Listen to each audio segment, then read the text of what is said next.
গত ৫ আগস্ট ছাত্র জনতার গণ আন্দোলনের মুখে বাংলাদেশ ছেড়ে ভারতে আশ্রয় নেন সাবেক স্বৈরাচার শেখ হাসিনা। শেখ হাসিনা দেশ ছাড়ার পর থেকেই তার ছেলে সজীব ওয়াজেদ জয় এবং কন্যা সাইমা ওয়াজেদ পুতুলও রয়েছেন দেশের বাইরে।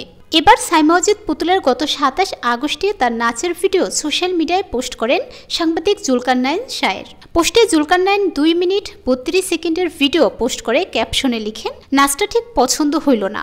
জুলকারনাইন শায়ের আরও লিখেছেন, আপনারা যারা মানুষের পরিবারের ছবি টবি লইয়া টানেন সেসব করবেন একটু সাবধানে।